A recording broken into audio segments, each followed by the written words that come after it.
नमस्कार दोस्तों, आरपीजे क्लासेज में स्वागत है। फोर्थ ग्रेड के टॉप प्रश्नों के साथ वाक्य सहित आपका स्वागत करता हूं मैं। आज हम देखेंगे फोर्थ ग्रेड के वे कला एवं संस्कृति के वे महत्वपूर्ण प्रश्न जो एग्जाम में बार बार रिपीट होते हैं, और साथ ही ऐसी व्याख्या करेंगे उसके इर्द गिर्द की अगर प्रश्न यहाँ से ना बना तो उन व्याख्याओं से हूबहू प्रश्न छप जाए। तो बिना देरी के साथ करते हैं शुरुआत। फोर्थ ग्रेड के बैच शुरू होने से पहले मैं आपको बता देता हूँ कि यहाँ पर आपके प्लेलिस्ट में फोर्थ ग्रेड की क्लासें पड़ी हुई है। उसमें दोस्तों जो क्लास हैं प्रत्येक क्लास में प्रश्न बनने की संभावना है, क्योंकि इतनी बढ़िया ढंग से क्लासें लाई गई हैं। पूरी जो है वो सार्थकता के साथ प्रयास ये रहता है कि अधिक से अधिकतम प्रश्न लाए, व्याख्या लाए और उसमें आपका प्रश्न फंस जाए, और प्रश्न हमेशा निश्चित तौर पर फंसेगा दोस्तों। तो करते हैं बिना देरी के साथ शुरुआत। राजस्थान का कौन सा दुर्ग आपके गढ़बीटली तथा अजयमेरू के रूप में विख्यात है दोस्तों? तारागढ़, जयगढ़, जूनागढ़ या लोहागढ़? बिल्कुल सही और सटीक उत्तर दीजिए। लोहागढ़ दुर्ग आपके कहाँ स्थित है? तो ये भरतपुर में स्थित है। कहाँ है? आपके भरतपुर में। जबकि जूनागढ़ दुर्ग बीकानेर में स्थित है। इसे जमीन का जेवर राजस्थान में सर्वप्रथम लिफ्ट कहाँ लगाई गई? इस जूनागढ़ दुर्ग पर इसका जो है वो निर्माण राव बीका की टेकरी पर महाराजा राय सिंह ने करमचंद की देखरेख में करवाया गया। तारागढ़ और जयगढ़। जयगढ़ की बात करूं तो यहाँ पर सबसे बड़ी तोप जयबान तोप यहाँ पर स्थित है। कहाँ है? जयगढ़ में। इसका सही उत्तर ऑप्शन नंबर ए तारागढ़ हो जाएगा। इसके गढ़बीटली अजयमेरू दुर्ग भी कहा जाता है। इसका निर्माण 1113 में अजय राज ने करवाया। तो चलिए, तारागढ़ के बारे में फैक्ट आपको याद रखना क्या क्या है। तारागढ़ दुर्ग है कहाँ? अजमेर में है। अगर कोई नया विद्यार्थी है तो आपको एक और डाउट आ सकता है, ये तारागढ़ अजमेर में है सर, हमने एक तारागढ़ पढ़ा वो तो बूंदी में है। तो आपके राजस्थान में दो तारागढ़ दुर्ग हैं। एक है बूंदी में जो कि तारे की आकृति के निर्मित होने के कारण उसे तारागढ़ कहा गया, जबकि ये तारागढ़ जो कि महाराजा जो राणा रहेगा पृथ्वीराज राठौर की एक पत्नी थी, रानी थी ताराबाई, उसके नाम पर तारागढ़ दुर्ग पड़ा। ऑप्शन में हमेशा तारागढ़ दुर्ग पूछा जाता है तो वहां पर बूंदी या अजमेर दोनों में से एक रहता है। इसका निर्माण पूछ दे तारागढ़ अजमेर का तो अजय राज ने करवाया। किसने? अजय राज ने 1113 में। इसके उपनाम कौन कौन से हैं? तो उसे अजमेरू, अरावली का अरमान। क्या? अरावली का अरमान। अगर इस तारागढ़ जो कि एक तारागढ़ चोटी भी है उसकी अगर आपको पूछ दे लंबाई कितनी है तो आपके रहेगी 873 मीटर जो कि ऊंचाई की है। कौन सी? तारागढ़ चोटी। अरावली का अरमान राजपूताने की कुंजी गढ़बीटली और राजस्थान का नाका कहा जाता है इसे। विशव हैबर मोस्ट इंपोर्टेंट। तारागढ़ में प्रश्न छप गया तो ये एग्जाम में पूछा जाएगा। पूर्व का जिब्राल्टर किस दुर्ग को कहा जाता है? तो तारागढ़ को। और किसने कहा? तो विशव हैबर ने कहा। यह प्रश्न आपका छपेगा फोर्थ ग्रेड में। अब देखिए आपको कुल बुर्ज कितनी है? 14 बुर्ज हैं। यहाँ पर देखिए फतेह, खिड़की, बांद्रा, जानू, नायक, इमली, गुब्बारा, घूंघट और गुंगड़ी, ये प्रमुख क्या है? बुर्जे हैं। आपका प्रश्न हो सकेगा कि सर यहाँ बुर्जों से भी प्रश्न क्या आते हैं? बिल्कुल, आपके रीट प्री में घूंघट, घूंगड़ी, बांदर, खिड़की प्रश्न रीट प्री में आपके पूछे गए। तो ये आपको कम से कम घूंघट, घूंगड़ी, खिड़की, बांद्रा ये आपको याद होनी चाहिए बुर्जें। यहाँ पर मीरान साहब की दरगाह है, घोड़े की मजार है जो कि संपूर्ण भारत में एकमात्र मजार कहाँ है? तो तारागढ़ दुर्ग में घोड़े की मजार है। रूटी रानी की यहाँ पर क्या है? छतरी है जो कि राव महाराणा कौन राजा कौन थे? मारवाड़ के राव मालदेव की एक पत्नी थी उमा देव, जो कि मालदेव से रूट कर आ गई यहाँ पर तारागढ़ दुर्ग में रहने। इसे रूटी रानी की छतरी भी यहाँ पर है। दारा सिकों का जन्म कौन? दारा सिकों का जन्म कहाँ हुआ? तो इसी तारागढ़ दुर्ग में हुआ। सर्वाधिक देशी स्थानीय आक्रमण कहाँ हुए? तो तारागढ़ अजमेर में हुए। पृथ्वीराज सिसोदिया की पत्नी ताराबाई के नाम पर तारागढ़ दुर्ग पड़ा। पुनः बता देता हूँ, याद क्या रखना होगा। तारागढ़ अजमेर में अजय राज ने बनाया। पूर्व का जिब्राल्टर कहा जाता है। बांद्रा, जानू, घूंघट और जो खिड़की रहेगा आपके कौन? ये 14 बुर्जे हैं। मीरान साहब की दरगाह है। यहाँ पर दारा सिकों का जन्म यहाँ पर हुआ और स्थानीय आक्रमण तारागढ़ दुर्ग पर हुए। ये प्रमुख रूप से आप याद रखोगे। पुष्कर में ब्रह्मा मंदिर के अतिरिक्त राजस्थान में ब्रह्मा जी का मंदिर दूसरा कहाँ है? कुल राजस्थान में ब्रह्मा जी के मंदिर पूछ दे तो कितने हैं? 3 है। कितने हैं? 3 है। कौन कौन से हैं? तो एक तो है आपके पुष्कर में, एक आपके आसोत्रा बालोत्रा में, एक रहेगा सींच बांसवाड़ा में। तो ऑप्शन में देख लीजिए कहाँ है आसोत्रा, तो ऑप्शन नंबर बी बिल्कुल सही और सटीक उत्तर हो जाएगा। अब आपको देखिए राजस्थान में पुष्कर में कौन सा रहेगा, ब्रह्मा जी का सबसे प्राचीन मंदिर है। और आपको ब्रह्मा जी के कोई भी मंदिर पूछ दे तो आपको मन मस्तिष्क में कंठस्थ होना चाहिए। ब्रह्मा जी के देखिए पुष्कर अजमेर में एक मंदिर है, छींच बांसवाड़ा में, असोत्रा बालोत्रा में। अब इनकी विशेषता क्या है, देखिए पुष्कर अजमेर में जो ब्रह्मा जी का मंदिर है ये सबसे प्राचीन मंदिर है, जबकि सबसे नवीन ब्रह्मा जी का मंदिर कौन है, असोत्रा बालोत्रा। जो आपके पुष्कर अजमेर का मंदिर का निर्माण शंकराचार्य ने करवाया 14वीं सदी में, जबकि पुनर्निर्माण इसका गोकुल चंद पारिक ने करवाया। मेला पूछ दे तो कार्तिक शुक्ल 11 से पूर्णिमा तक ये मेला भरता है। जबकि आपके छींच बांसवाड़ा है, इसका निर्माण आदमकद प्रतिमा है, जगमाल ने इसका निर्माण करवाया। जबकि असोत्रा बालोत्रा में आपके खेतराम जी द्वारा 1984 में ये मंदिर बनाया गया। तो 3 मंदिर आपको याद रखने हैं, पुष्कर अजमेर का ब्रह्मा मंदिर, शीश बांसवाड़ा का ब्रह्मा मंदिर, असोत्रा बालोत्रा का ब्रह्मा मंदिर जिसका निर्माण खेताराम ने करवाया, खेताराम जी ने। जबकि चींच बांसवाड़ा का मंदिर जगमाल ने, जबकि पुष्कर का निर्माण शंकराचार्य ने, गोकुल चंद पारिक इन्होंने पुनर्निर्माण करवाया। इस प्रकार से आपको याद रखने हैं। चलिए सुमेलित वाला प्रश्न आपको एग्जाम में 4th ग्रेड में पूछा जाएगा, कौन कौन से किस प्रकार से नृत्य हैं। तो भील, कंजर, गरासिया और सहरिया इनके प्रमुख नृत्य कौन से हैं। तो देखिए भील का तो यहाँ पर कौन सा नृत्य है, तो गौरी जिसे राई नृत्य भी कहा जाता है। रक्षाबंधन के 40 दिन पूर्व जो है वो यहाँ पर मंच सजाया जाता है। झमटिया, कुड़कुड़िया, जामटिया इत्यादि आपके क्या होते हैं, पात्र होते हैं। ग्रासिया जनजाति और शहरिया, अब शहरिया का क्या हो गया, शिकार नृत्य। कौन सा, शिकार नृत्य। ग्रासिया जनजाति का तो आपको एक ट्रिक दी हुई है मैंने, गोलू मामा, ज्वारा में कूदो, गोल नृत्य, लूड़ नृत्य, मांदल नृत्य, मौर्य नृत्य, ज्वारा नृत्य, रायण नृत्य, कूद नृत्य, दो नृत्य, ये किसके हैं, ग्रासिया जनजाति के। अब बची कौन सी जनजाति, तो कंजर। कंजर की एक ट्रिक मैंने बताई हुई है, LDC यानी आपके लाठी, धाकड़ और चक्री। तो ये मिलान कर दीजिए, ए का कौन सा होगा आपके, ए का दूसरा होगा, ए का दूसरा यहाँ भी है, ये तीनों में ए का दूसरा आ रहा है, ठीक है। फिर कंजर में देखिए बी का सौता, देखिए कहाँ है बी का सौता, ये दोनों में, यानी ये नहीं होगा आपके, ये नहीं होगा। अब आपके बी और कौन से होगा, सी में होगा। फिर सी का तीसरा देखिए नहीं होगा, तो ऑप्शन नंबर आपका सी बिल्कुल करेक्ट सही उत्तर हो जाएगा। चलिए अगला देखिए, मेव जनजाति द्वारा कौन सा नृत्य किया जाता है। कौन सा जनजाति, मेव जनजाति कहाँ निवास करती हैं, तो मेवात क्षेत्र, अलवर, भरतपुर में निवास करती हैं। तो इसका सही और सटीक उत्तर कौन सा होगा, रणबाजा और जो रतवई हैं, ये 2 प्रकार के मेवों के नृत्य कौन से, रणबाजा और रतवई। अब आपको जो है वो ग्रासिया जनजाति का एक प्रमुख नृत्य है वालर नृत्य, ये आपको याद होना चाहिए, ये बहुत बार एग्जाम में प्रश्न पूछा गया और 4th ग्रेड में ये प्रश्न आपको हुबहू छपेगा। वालर नृत्य सिरोही उदयपुर में ग्रासिया जनजाति द्वारा युगल नृत्य यानी महिला और पुरुष दोनों करते हैं। शुरुआत इसकी बुजुर्गों द्वारा की जाती है। इसे ग्रासियों की घूमर और ग्रासियों का प्रसिद्ध नृत्य बिना वाद्य यंत्र के साथ किया जाने वाला नृत्य कौन सा है, तो वालर नृत्य। आपको इसमें बस इतना याद रखना है कि ये कहाँ किया जाता है, तो सिरोही उदयपुर में, क्योंकि यहाँ ग्रासिया जनजाति निवास करती हैं और ये बिना वाद्य यंत्रों के साथ किया जाने वाला युगल नृत्य है। ये 3 बिंदु आपको घोट के पी ले लेना होगा, कंठस्थ कर लेना होगा। अगला क्वेश्चन, निम्नलिखित में से हाड़ौती यानी कोटा, बाराबूंदी, झालावाड़ क्षेत्र में गाया जाने वाला गीत कौन सा है, जीरा, सूपना, बिचुड़ा या मूमल। मूमल आपके कहाँ, जैसलमेर में किया जाने वाला महेंद्र और मूमल की सौंदर्यवत कथा के रूप में प्रसिद्ध कौन सा गीत है, मूमल गीत। कौन सा, मूमल गीत। जीरा गीत आपके कहाँ, जालोर में, यहाँ पर जो है वो पत्नी द्वारा पति को जीरा न बोलने के लिए आग्रह करती हैं, उस समय कौन सा गीत गाया जाता है, तो जीरा गीत गाया जाता है। सूपना गीत आपके शेखावटी मारवाड़ में गाया जाने वाला गीत है, जबकि इसका बिल्कुल सही होगा हाड़ौती में कौन सा गीत गाया जाएगा, तो बिचुड़ो। इसमें क्या किया जाता है, तो जो कि पत्नी होती हैं तो वो पत्नी को जो है वो बिच्छू काटने पर अपने पति को दूसरा विवाह करने के लिए आग्रह करती हैं, इसीलिए कौन सा गीत गाया जाता है, तो बिचुड़ो गीत गाया जाता है। बिचुड़ो गीत कहाँ गाया जाता है, तो हाड़ौती।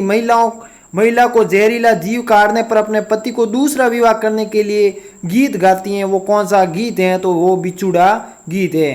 कन्हैयालाल सेठिया की काव्य कृति कौन सी है। साहित्य जब भी पढ़ो दोस्तों 4th ग्रेड में ये आपके टॉपिक हैं और यहाँ पर 100% जो अगर प्रश्न आएंगे तो इस टॉपिक से आएंगे। और साहित्य में आपको विजयदान देता, कौन विजयदान देता, कन्हैयालाल सेठिया, सूर्यमल मिश्रण, ये इस प्रकार से शिवचंद भरतिया, ये प्रमुख रूप से साहित्यकार हैं जिनके आपको जो है वो क्या करना होगा, इनकी जितनी भी रचनाएं हैं उनको घोट के पी ले जाना होगा, क्योंकि यहाँ से प्रश्न सीधा पुटअप होता है।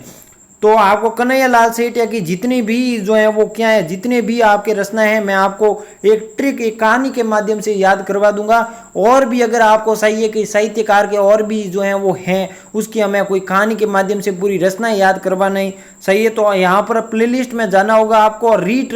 रीट मेंस के नाम से प्लेलिस्ट में साहित्य टॉपिक पढ़ा है, वो आप देख लीजिए। जो रीट में प्रश्न आए हैं वो पूरे लाए गए हैं, और ट्रिक्स के माध्यम से जितने भी रीट में प्रश्न आए हैं उन जो विभिन्न साहित्यकारों की रचनाओं को ट्रिक्स के माध्यम से मैंने करवाई गई है। तो आप जाके जो है वो रीट मेंस का प्लेलिस्ट में बैच है उसको आप देख लीजिए। तो इनकी कौन सी रचना नहीं है पूछी है, तो लीलटांस, माइड्रो हिलो, मिंजर, सोन मिर्गला, तो ये सोन मिर्गला नहीं है, ऑप्शन नंबर डी बिल्कुल सही और सटीक उत्तर हो जाएगा। कन्हैया लाल सेठिया का जन्म सुजानगढ़ चूरू में 1919 को हुआ। इनका उपनाम राजस्थान का भीष्म साहित्य का भीष्म कहा जाता है। इनकी रचनाएं देखिए, इन्होंने राजस्थानी में भी रचनाएं लिखी, हिंदी में भी लिखी, उर्दू में भी लिखी। उर्दू में 2 रचनाएं इनकी प्रमुख है, एक का नाम है गुलची और एक का नाम है ताजमहल। क्या है? ताजमहल। अब हिंदी वाली रचना याद कैसे करोगे, तो एक कहानी आपको मैं बताता हूँ दोस्तों। ये किरण नाम की लड़की थी जो ग्रंथ लिखने के लिए हिमालय गई, और हिमालय में वन में बैठी, तो वन में जैसे ही बैठी तो वहां लग गई दोस्तों आग। क्या? किरण निकली ग्रंथ लिखने के लिए, हिमालय पहुंची और वहां वन में बैठी, और वन में क्या लगी? आग लगी। तो उसने घर पर किया फोन, कहा घर की क्या रखो खिड़कियां खुली, खिड़कियां रखो, मैं चौड़े रास्ते के साथ घर में आ रही हूँ। और चौड़े रास्ते से जैसे ही घर पे आया, कौन आई? किरण आई। और उसने देखा कि मेरा कोई शरीर का अंग जला तो नहीं हो, तो कहाँ देखा उसने? प्रतिबिंब में देखा, और प्रतिबिंब में देखा और राज को कहा राज मरम लगाओ जहां पर मेरा कुछ जला हुआ हो। तो उसने फिर कहा ये मेरा युग है, इसका सेठ कौन हूं? इसका सेठ मैं ही हूं, यानी सेठ से। अब आपको याद कैसे रखोगे, तो किरण नाम की, यानी किरण हो गया, ग्रंथ लिखने से निग्रंथ, हिमालय गई तो आज हिमालय बोला, वन में बैठी तो वन फूल, यानी हिंदी भाषा की कन्हैया लाल सेठिया की प्रथम रचना कौन सी है, तो वन फूल है। फिर वन में बैठी तो क्या लग गई? आग लग गई। तो इस रचना पर बीकानेर में राजद्रोह का मुकदमा भी चला कन्हैया लाल सेठिया की अग्निवान पर। तो आग लगी तो उसने घर पर फोन करके कहा क्या रखो खिड़कियां खुली, तो हो गई खुली खिड़कियां। किस रास्ते से आई? तो चौड़े रास्ते से आई। घर में आकर उसने क्या देखा? तो प्रतिबिंब में देखा। फिर किसको कहा मरम लगाओ? तो राज को कहा। और फिर आखिर में क्या कहा? मेरा युग है, यानी मेरा युग, और इसका सेठ मैं हूं, यानी सेठ से हो गया कन्हैया लाल सेठिया। तो पूरी रचनाएं हिंदी की मुझे लगता है याद हो गई होगी। कहानी के माध्यम से याद रखोगे, 2-3 बार जो है वो लिखोगे तो याद हो जाएगी कि किरण नाम की एक लड़की थी जो ग्रंथ लिखने के लिए कहाँ गई? हिमालय गई, और हिमालय में वन में बैठी तो जैसे ही लगी क्या? आग लगी तो घर पर किया फोन और कहा रखो खिड़कियां क्या रखो खुली। चौड़े रास्ते से घर में आई और कहा मेरा कुछ अंग जला या नहीं? प्रतिबिंब में देखा तो कहा राज मेरे लगाओ मरम, ये मेरा युग है, इसका सेठ मैं ही हूँ। इस प्रकार से याद रखोगे दोस्तों तो कभी न भूलने वाली इनकी रचना है। अब ये तो हो गई कन्हैया लाल सेठिया की। आपको देखिए उर्दू 3 भाषाओं में लिखी, राजस्थानी में लिखी, उर्दू में लिखी, हिंदी में लिखी। उर्दू की तो 2 हैं, गुलची और ताजमहल आपके, और हिंदी वाली मैंने पूरी करवा दी। अब राजस्थानी वाली कौन सी साहित्य है, तो राजस्थानी में कन्हैया लाल सेठिया की आपको 4th ग्रेड में ये मैं वादा करता हूं कि किसी न किसी शिफ्ट, अब वो शिफ्ट कौन सी होगी, कन्हैया लाल सेठिया की एक रचना पूछेंगे ही पूछेंगे। एक तो आपके होंगे कौन? इन 3 रचनाकार, इन 3 साहित्यकारों को याद कर लेना, सूर्यमल मिश्रण, कन्हैया लाल सेठिया, विजय दान देता, और फिर ये कर दीजिए दुर्सा आडा। ये साहित्यकार कर देना, किसी न किसी शिफ्ट में इनकी रचनाएं मिलेगी ही मिलेगी, ये मैं आपको वादा करता हूं। अब राजस्थानी में साहित्यकार कन्हैया लाल सेठिया की याद कैसे करोगे, तो वही हमारी ट्रिक्स हैं, वही हमारी कहानी है कि धरती जो है वो धरती पर मिंजर रमे कुकू करते हुए। क्या रम रहे हैं? धरती पर क्या रम रहे हैं? तो धरती पर मिंजर रम रहे हैं, कैसे करते हुए? कुकू करते हुए।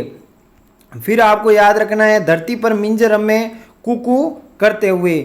इस जमीन का धनी कौन है? कौन इस जमीन का धनी कौन है? लिख लिखोड़ के बता। क्या? लिख लिखोड़ के बता इस जमीन का धनी कौन है? कको कोडरो। क्या? कको कोडरो। फिर याद रखना होगा आपको कौन सा? पात पीत लीला शब्द मायड़। कौन से? पात पीत लीला शब्द मायड़।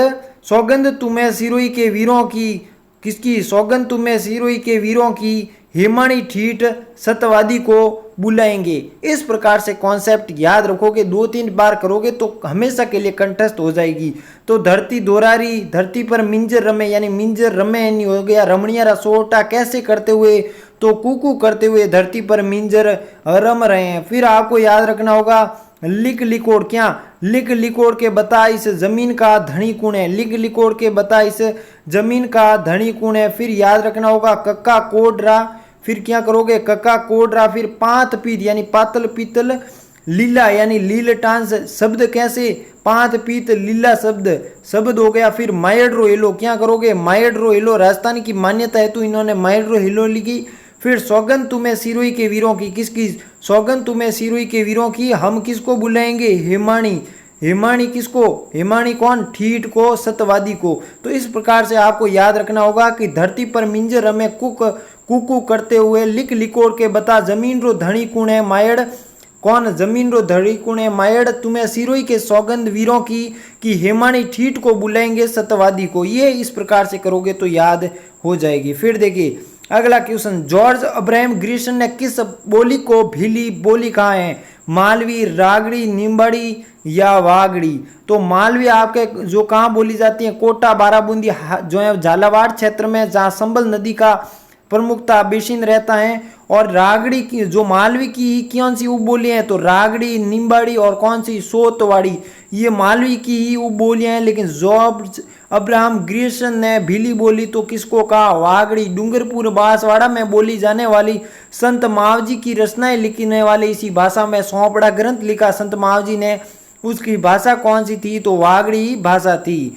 वागड़ी में देखिए क्षेत्र देखिए डूंगरपुर बांसवाड़ा में प्रभाव इसको गुजराती शैली का प्रभाव पड़ता है, गुजराती भाषा का प्रभाव पड़ता है। यहाँ पर संत मावजी की रचना उपदेश वागड़ी भाषा में दिए गए। इसको विशेषता की बात करूं तो इसे जॉर्ज अब्राहम ने गिड़ जो है वो इसे क्या कहा? भीली बोली का। वागड़ी की दक्षिणतम बोली किसको कहा जाता है? वागड़ी को राजस्थान की दक्षिणतम बोली भी कहा जाता है। चलिए रागड़ी बोली किन बोलियों का मिश्रण है? कौन सी बोली? रागड़ी। तो मैंने ऊपर बताया कि रागड़ी किसकी जो है वो उपबोली है? तो ये मालवी की उपबोली है। तो मालवी कहाँ ऑप्शन में है? तो मालवी आपके कहाँ है? ये रा, मालवी रा ये। और किसकी जो है वो ये किनकी जो है वो साथ में किसकी मिश्रण है? तो मारवाड़ी का मिश्रण है। तो ऑप्शन नंबर बी बिल्कुल सही और सटीक उत्तर होगा। मालवी की 3 उपबोली हैं, एक है आपके सौतवाड़ी, एक है निम्बाड़ी और एक है दोस्तों आपके रागड़ी। इस रागड़ी को आपके कर्कश बोली के रूप में भी मान्यता प्राप्त है। फिर देखिए रागड़ी की कौन सी रागड़ी की प्रमुख रूप से वो बोलियां भी हैं, इनको देखिए। मालवी, मालवी कहाँ बोली जाती है? तो आपके झालावाड़ बाराकोटा में बोली जाती है। इस पर प्रभाव पूछ दे। वागड़ी पर किसका प्रभाव पड़ रहा था? तो गुजराती भाषा का प्रभाव पड़ रहा था। मालवी पर मराठी और मारवाड़ी का प्रभाव पड़ रहा है दोस्तों।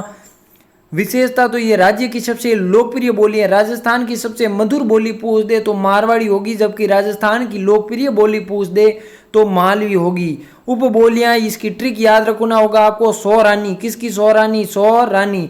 तो सौ से हो गए आपके सौतवाड़ी, ये मध्य झालावाड़ में बोली जाती है। रागड़ी आपके जो कि मालवी और मारवाड़ी का मिश्रण है, जिसे कर्कश बोली कहते हैं। और निम्बाड़ी इसे खानदेशी या दक्षिणी राजस्थानी कहते हैं। अब एक डाउट आया होगा आपके कि सर वागड़ी में आपने ऊपर पढ़ाया कि इसे दक्षिणतम बोली कहा जाता है और निम्बाड़ी में आप पढ़ा रहे हो कि ये राजस्थानी की दक्षिणी, इसे दक्षिणी राजस्थानी कहा जाता है। तो 2 शब्दों में फर्क देखिए। एक मैं कहता हूँ इसे दक्षिणी राजस्थानी की बोली कहा जाता है, किसे? निम्बाड़ी को। और एक मैं कहता हूँ दक्षिणतम, यानी देखिए दक्षिण और दक्षिणतम यानी तम के इससे आगे कुछ नहीं है। तो वागड़ी अंतिम रूप से राजस्थान के मैप में नीचे आती है, डूंगरपुर बांसवाड़ा में बोली जाती है, उसे दक्षिणतम कहा जाता है। जबकि दक्षिणी बोली आपके किसे कहा जाता है? निम्बाड़ी को कहा जाता है। चलिए अंतिम क्वेश्चन आपके सामने, निम्नलिखित में से कौन सा आभूषण कान में पहना जाता है? टीका, गेडी, टोटी या रिमझोल? तो आपके कान में कौन सा आभूषण पहना जाता है? तो टोटी आपका ऑप्शन नंबर सी बिल्कुल सही और सटीक होगा। इसकी ट्रिक है दोस्तों, ओबामा की सुर्पी कर्णफूल, अंक का लटो फटो का झुमका लगता है। ये ट्रिक्स आपको याद कर लेना होगा। कान के जितने भी आभूषण हैं आपको हमेशा के लिए कंटेस्ट हो जाएंगे। ओबामा की सुर्पी को कर्णफूल, अंग पर लटो फटो का झमेला लगता है। कौन सी सुर्पी? तो ओबामा की। कर्णफूल व अंग पर क्या लगता है? लटो फटो का झमेला लगता है। यानी ओ से हो गया आपके ओंगनियां, ओंगनिया और ओखड़ी। फिर बा से हो गया आपके बारेट बाली या बाला। माँ से हो गया आपके मांदड़ी। सू से हो गया सुरलिया। पी से हो गया पीपल पन्ना। को से हो गया कोको। कण से हो गया कर्णफूल। फूल से हो गया फल झुमको। अंग से हो गया अंगोटिया। लट से हो गया लटकन। टो से हो गया आपके टॉक्स। फ से हो गया फंदड़ी। टी से हो गया आपके टोटी जो अभी ऊपर आपके प्रश्न था। ज से हो गया आपके जमीला या झुमकी झुमका इत्यादि। ये आपके कान के प्रमुख आभूषण हैं।